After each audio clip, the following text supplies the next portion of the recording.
Hello everyone, this is Manisha Marwaha और आज हम बात करेंगे क्लास 11th के बारे में। तो देखो, मुझे पता है आपके जो क्लास 10th के एग्जाम्स कैंसिल हो गए हैं, बट एक बात मुझे पक्का पता थी कि अगर तुम्हारे एग्जाम्स होते तो आप सबके 90% तो पक्का आने ही आने थे। जो आपके 90% थे ना, वो किसी भी स्टूडेंट के कहीं पर भी नहीं जाने वाले थे, क्योंकि आप लोगों ने मेहनत करी थी और वो चीज़ आपके लिए डेफिनेट होनी थी। बट चलो, अब एग्जाम्स कैंसिल हो गए क्योंकि सिचुएशन ऐसी थी। बट अब उसी जोश के साथ अब हम अपनी क्लास 11th शुरू करेंगे, उसमें पूरी जी जान लगाकर पढ़ेंगे और जो चीज़ क्लास 10th में होनी थी वो हम क्लास 11th में करके दिखाएंगे। तो देखो, पहले जो एक डाउट आता है बहुत सारे स्टूडेंट्स का कि दी क्लास 10th का पढ़े कि क्लास 11th का शुरू करें, क्योंकि कुछ बच्चों के क्लास 10th के टॉपिक्स या कुछ चैप्टर्स रहते थे।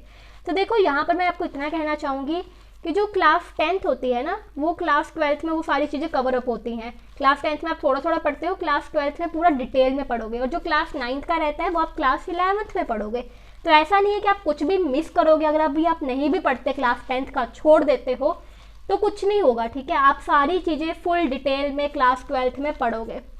तो बेटर है अब आप क्लास 11th पे फोकस करो, उसको पूरी स्पीड से शुरुआत से शुरू करो, सो डैट आप क्लास 11th में पीछे ना रहो और क्लास 10th को वहीं पर छोड़ दे, उसमें आपके अच्छे नंबर आएंगे ही आएंगे।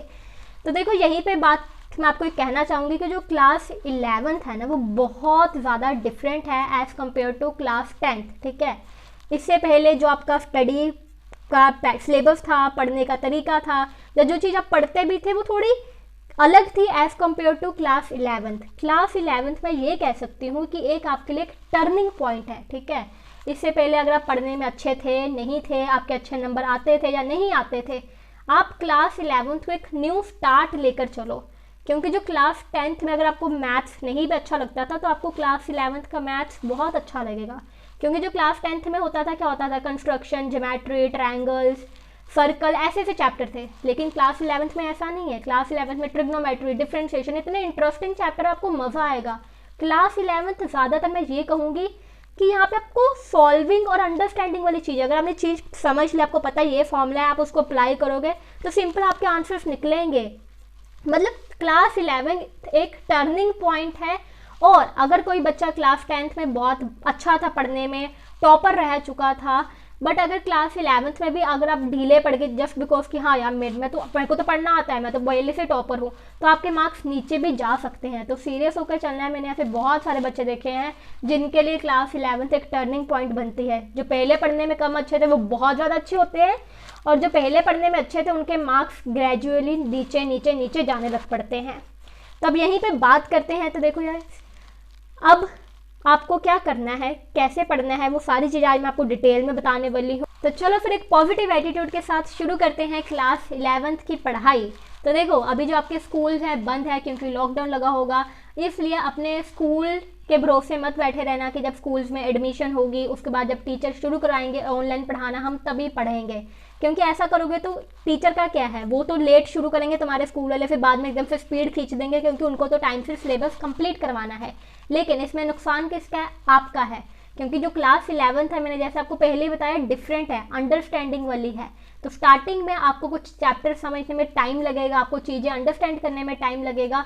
तो इसलिए अगर आप लेट स्टार्ट करोगे तो फिर आप वो चीज़ें जल्दी कैचअप नहीं कर पाओगे अपने टीचर के साथ। तो बेटर है आप स्कूल वालों पे मत बैठे रहो, खुद का एक प्लान बनाओ, खुद सेल्फ स्टडी करना शुरू कर दो, अपनी बुक्स ले आओ। सिलेबस आपको पता होना चाहिए आपका क्या है। एनसीईआरटी की बुक्स आप डाउनलोड कर सकते हो, या फिर आप सीबीएसई की साइट से जाके अपने क्लास 11th का जो भी आपने स्ट्रीम ली है उसका सिलेबस डाउनलोड कर लो, और वहीं पर आपको बुक्स भी मिल जाएंगे, आप बुक्स भी डाउनलोड कर दो। थोड़ा सा आपको पता तो लगे कि भाई जो मैंने स्ट्रीम ली है उसमें किस तरह के सब्जेक्ट हैं, ताकि जब आपकी टीचर शुरू करवाए तो आप एकदम से डर मत जाओ भाई ये क्या है, ठीक है। तो अब बात करते हैं कि हमें कहाँ से पढ़ना है, कैसे शुरू करें, कैसे चीज़ें मैनेज करें। तो देखो, पढ़ने के लिए आपके पास यूट्यूब है, इतना बड़ा एक प्लेटफॉर्म है, ठीक है। इतने सारे टीचर्स, आप किसी से भी पढ़ सकते हो। जब आप यूट्यूब पे एक चैप्टर का नाम टाइप करोगे तो आपको बहुत सारी वीडियोस दिख जाएंगे, और जो टॉप वीडियोस होते हैं वो वाली वीडियोस होते हैं जिनको स्टूडेंट्स ने ज़्यादा देख रखा होता है, जिन पर ज़्यादा लाइक्स आ रखे होते हैं। बट धीरे धीरे जब आप एक टीचर, दो टीचर, तीन चार टीचर्स को सुनोगे, आपको रियलाइज़ हो जाएगा कि अच्छा ये टीचर क्या मुझे पढ़ाया हुआ समझ आ रहा है, मेरी बॉन्डिंग जिनके साथ बैठ रही है, तो आप अपने लिए एक परफेक्ट टीचर चूज़ कर सकते हो जिनसे आपको समझ आ जाएगा। तो पहला काम आपका हो गया कि आपको टीचर ढूंढना है, ठीक है। फिर आता है कि आपको कहाँ से पढ़ना है और कैसे पढ़ना है। तो कहाँ से पढ़ने की अगर हम बात करें तो देखो एनसीईआरटी बुक्स ही फॉलो करनी है। NCERT is your life line, ठीक है, एनसीईआरटी पे ही टिके रहना है। फिर क्वेश्चन आता है कि क्या हमें रेफरेंस बुक्स भी फॉलो करनी चाहिए।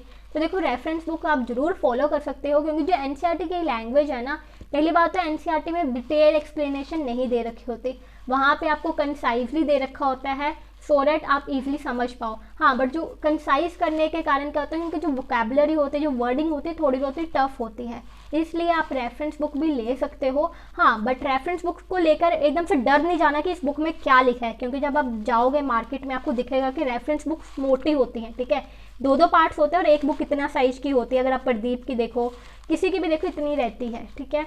तो बुक ले आना, जितना समझ लगता है उतना समझना है, ज़्यादा प्रेशर नहीं डालना। नहीं तो आपके पास एक और ऑप्शन भी है, आप बुक मत लेकर आओ, आप गूगल पे सर्च कर लो। वैसे भी अब तो इंटरनेट का टाइम है, इंटरनेट पे गूगल पे आपको बहुत सारे नोट्स मिल जाएंगे अपने क्लास के, ठीक है, और बहुत ही ज़्यादा well defined easy language with proper examples, अच्छी तरह से एक्सप्लेन करे हुए आपको नोट्स मिल जाते हैं। नहीं तो आप टेलीग्राम पे भी सर्च कर सकते हैं, वहाँ पे तो आपको बहुत बड़े बड़े इंस्टीट्यूट्स के नोट्स मिल जाते हैं। थोड़ा स्मार्ट बनो, तुम्हें पता है टेलीग्राम में बहुत नोट्स मिलते हैं, बहुत बढ़िया बढ़िया नोट्स मिलते हैं। तो अब बात करते हैं अगली कि बुक्स भी हो गया, स्टडी मटेरियल भी होगा, कहाँ से पढ़ना है वो भी हो गया, but the most important thing कि इन सब चीज़ों के अलावा जो मैटर करता है वो है आपका कंसेप्ट, ठीक है। अगर आपने सही तरह से चीज़ें नहीं समझी, या अगर आपके कंसेप्ट क्लियर नहीं हुए, तो वो बहुत बड़ी दिक्कत बन सकती है। तो जो क्लास 11th है ना, वो आपकी क्लास 12th से भी ज़्यादा इंपॉर्टेंट है। अगर आपको आगे चल के साइंस में कॉम्पिटिटिव एग्जाम्स देने हैं, तो जो क्लास 11th है वो आपकी एक बेसिक फाउंडेशन क्लास है। तो क्लास 11th में आपको पूरा अपने जो बेसिक्स हैं ना उनको स्ट्रॉन्ग बनाना है। ऐसा नहीं करना कि बस चैप्टर पढ़ने के लिए पढ़ रहे हो कि ठीक है पढ़ना है, पढ़ लेते हैं, नहीं, उसको इंटरेस्ट से पढ़ना है, उसके पूरे अंडरस्टैंड करना है कि चैप्टर क्या कहना चाह रहा है, इसकी प्रॉब्लम क्या कहने चाह रही है, मतलब उसकी पूरी जान में अंदर से जाके समझना है, उसके पूरे डीपली जाके समझना है कि चैप्टर क्या कहना चाह रहा है, ताकि जो आपके कंसेप्ट एकदम क्लियर हो। नहीं तो फिर 12th में जाके बहुत सारे स्टूडेंट्स को दिक्कत आती है कि हमें केमिस्ट्री समझ नहीं आ रही, हमें तो केमिस्ट्री बहुत ज़्यादा गंदी लगती है, ऑर्गेनिक समझ नहीं आती, क्योंकि आपने ऑर्गेनिक के कंसेप्ट ही नहीं क्लियर करे होते। बच्चे रट्टा लगाने की कोशिश करते हैं, एंड में जाके जब आपके पास दिसंबर का टाइम आ जाता है फिर सिर्फ एंड में रट्टा लगाते हैं ऑर्गेनिक को। तो ये चीज़ को आपको ध्यान रखना है, अच्छी तरह से कंसेप्ट अंडरस्टैंड करने हैं सारे स्ट्रीम के बच्चों को। फिर आता है नेक्स्ट वेरी इंपॉर्टेंट पॉइंट कि आपको रेगुलर क्लासेस अटेंड करनी है। मुझे पता है कि आप लोग घर पे हो, कभी कभी दिन लेट उठते हो, 10 बजे उठोगे, कभी जल्दी उठ जाओगे, किसी दिन क्लास लगा ली, किसी दिन बीच में कुछ लेक्चर्स मिस कर दिए। तो देखो इससे होगा तो कुछ नहीं स्टार्टिंग में। हाँ, अगर आपको नेटवर्क इश्यूज आ रहे हैं, आपको लग रहा है यार टाइम वेस्ट हो रहा है क्लास पे, फिर मत लगाओ। बट हाँ, अगर आपकी क्लास प्रॉपर चल रही है, आपके टीचर्स अच्छा पढ़ाते हैं, तो आपको रेगुलर क्लास लगानी चाहिए। और आपको कोशिश करनी है, या तो आपको अपनी टीचर के साथ चलना है सिलेबस वाइज, ठीक है, जो चैप्टर वो करा रहे हैं वही चैप्टर आपको करना है, या फिर आपको उनसे आगे चलना है। ऐसा नहीं होना चाहिए कि तुम्हारी टीचर सेकंड चैप्टर पे पहुंच गई, तुमने अभी तक एक चैप्टर भी नहीं पढ़ना शुरू करा। तो ये एक ऐसी एडवाइस है जो बहुत ज़्यादा इंपॉर्टेंट है, ठीक है। अगर आप साथ साथ में पढ़ते रहोगे ना, तो आपके लिए बिल्कुल भी क्लास 11th मुश्किल नहीं होगी। अगर आप मेहनत करते चलोगे, साथ साथ में हर चीज़ टाइम टू टाइम करते रहोगे, कोई बैकलॉग नहीं रखोगे, तो आपको जो क्लास 11th ऐसे चुटकियों में हो जाएगी और मज़ेदार से होगी, ऐसा बोरिंग वाली फीलिंग नहीं आएगी। तो वहीं पर फिर अगला एक बात आती है कि जो सब्जेक्ट आपको पढ़ने हैं ना, जो भी आपने सब्जेक्ट चूज़ करे, जो भी आपने स्ट्रीम चूज़ करी है, पहले तो पूरा दिमाग लगा के चूज़ करना है कि मुझे कौन सी लेनी है। और फिर जब एक बार आपने माइंड बना लिया कि भाई हाँ मुझे यही लेनी है, उसके बाद आपको ये फील नहीं आना चाहिए यार बड़ा ही बोरिंग है, मज़ा नहीं आ रहा, मज़ा नहीं आ रहा है। ऐसा नहीं कहना कि स्टडी बोरिंग है, मुझे मज़ा नहीं आ रहा है, क्योंकि जितना आप अपने आप को ऐसा कहोगे फिर आपको अंदर से यही फील आएगी यार बोरिंग है। नहीं, स्टडीज़ को इंटरेस्टिंग बनाना है, ठीक है।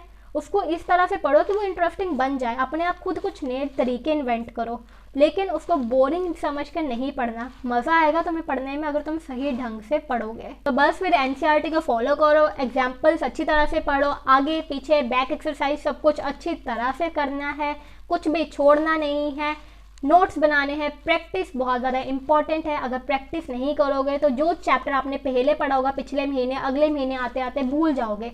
तो practice is a life line, ठीक है। अगर प्रैक्टिस नहीं करोगे तो चीज़ें भूल जाओगे, और अगर ये सब चीज़ें कर ली, ठीक है, तो फिर टॉपर तो अपने आप ही बन जाओगे, एक अच्छी परसेंटेज अपने आप ही आ जाएगी। और कुछ बातें मुझे और तुम्हें कहनी है कि भाई सारा दिन ऐसा नहीं है कि तुम सिर्फ फ़ोन पे ही लगे हो, टाइम पास मार रहे हो, या फिर सिर्फ स्टडीज़ पे ही लगे हो। ठीक है, थोड़ा टाइम अपने लिए भी निकालना है, क्योंकि यही टाइम है आपके पास। तो आपको अपने लिए भी टाइम निकालना है, अपने लिए चीज़ें एक्सप्लोर करनी है कि क्या आपका पर्सनल इंटरेस्ट, आप लाइफ में क्या करना चाहते हो। तो सारा दिन जस्ट टाइम वेस्ट नहीं करते रहना। और इसी के साथ एक और बात आती है कि आपको डेली एक प्लान बनाना है, गोल बनाना है। ऐसा नहीं है कि जस्ट या तो तुम्हें पता ही नहीं तुम्हें क्या पढ़ना है, कौन सा सब्जेक्ट उठाना है। तुम्हारा एक डेली का टारगेट होना चाहिए, या तो मुझे आज 3 सब्जेक्ट करने हैं, या मुझे आज 2 सब्जेक्ट करने हैं। और हर दिन आपको डेली हर सब्जेक्ट को हाथ तो लगाना ही लगाना है। जो आपके 3 मेन सब्जेक्ट हैं, PCM, PCB, या कॉमर्स है, या आर्ट्स है, जो भी है, उन 3 सब्जेक्ट्स को आपको डेली मिनिमम 30 मिनट्स को देने ही देने हैं। चाहे जो आपको टीचर ने करवाया है वो आप रिवाइज करो, जो आपने खुद जो पढ़ना शुरू करा उसको आप पढ़ो। 30 मिनट्स तो डेली देने ही देने हैं। चाहे आपका मतलब मन कर रहा हो, नहीं मन कर रहा हो, आप बोरिंग फील कर रहे हो, 30 मिनट्स दोगे तो आपकी एक हैबिट बननी शुरू होगी, एक रूटीन बननी शुरू होगी पढ़ने की। क्योंकि ये स्टार्टिंग का ही टाइम है, यहाँ पर ही आप रूटीन बनाते हो, यहीं पर आप नए टाइम टेबल्स बनाओगे, एक हैबिट में आना शुरू करोगे। नहीं तो फिर दिसंबर के टाइम में थोड़ा ना आप हैबिट बनाना के सोचोगे भैया मुझे पढ़ने की हैबिट बनानी है, नहीं। तो 30 मिनट्स देने हैं। और अगर आप रेगुलर पढ़ना चाहते हो तो आपको डेली हर सब्जेक्ट पे 2 आवर्स तो देने हैं। 2 घंटा हर सब्जेक्ट पे दोगे तो आपके बन जाते हैं 6 घंटे। ठीक है, 3 सब्जेक्ट को लगाओ, 6 घंटे पढ़ो। अगर तुम्हारे स्कूल नहीं चल रहे तो तुम्हारी बहुत अच्छी तरह से तैयारी जाएगी। बाकी एक रूटीन में आ जाओ, क्योंकि जो रूटीन है बहुत ज़्यादा इंपॉर्टेंट है। क्योंकि जो लॉकडाउन का सबसे बड़ा नुकसान है ना, डिसएडवांटेज है, वो ये है कि हम सारा दिन लेजी बस बेड पे पड़े रहते हैं। ठीक है, फिर बोर्डम होना शुरू हो जाता है, बोर होने शुरू हो जाते हैं, और बोर को दूर करने के लिए हम फ़ोन चलाने लग पड़ते हैं। ज़्यादा बोरियत मतलब कि ज़्यादा फ़ोन चलाना, और जितना ज़्यादा हम फ़ोन चलाएंगे उतना हमारा ब्रेन डल होने लग पड़ता है, और उतना ही हम अपने जो गोल्स हैं उनसे दूर जाने लग पड़ेंगे। और एक बार गोल से दूर जाने लग पड़े और मोबाइल चलाने की आदत होने लग पड़ी तो फिर हमें वो रहता है कि भाई अभी तो शुरुआत ही हुई है, नई क्लास, अभी तो नया साल शुरू हुआ है। धीरे धीरे वो फिर आदत पड़ जाती है, यार अभी तो बहुत टाइम पड़ा है, बाद में कर लेंगे, बाद में कर लेंगे। और धीरे धीरे वो बाद में के चक्कर में आपका जो टाइम है निकलता रहता है हाथ में, और आपको रियलाइज़ ही नहीं होता भाई इतना टाइम निकल गया, मेरे तो पेपर आने वाले हैं। तो ये चीज़ नहीं करना है। एक रूटीन में आ जाओ, टाइम से नहाओ, टाइम से खाना खाओ, टाइम से सुबह उठ जाओ, एक अपने आप को रूटीन में ले आओ, सो डैट आपकी जो ओवरऑल लाइफ है वो बहुत अच्छी चले। एंड आई होप कि आपको ये वीडियो अच्छी लगी हो। और अगर आपको कोई भी दिक्कत आती है, आपको मेरे से कोई भी हेल्प चाहिए, तो आप मेरे से पूछ सकते हो, मुझे इंस्टाग्राम पे फॉलो कर सकते हो, और चैनल को सब्सक्राइब कर देना, क्योंकि मुझे अच्छा लगता है जब आप मेरे काम को पसंद करते हो एंड मुझे अप्रिशिएट करते हो। तो सब्सक्राइब कर देना, ठीक है। And bye bye.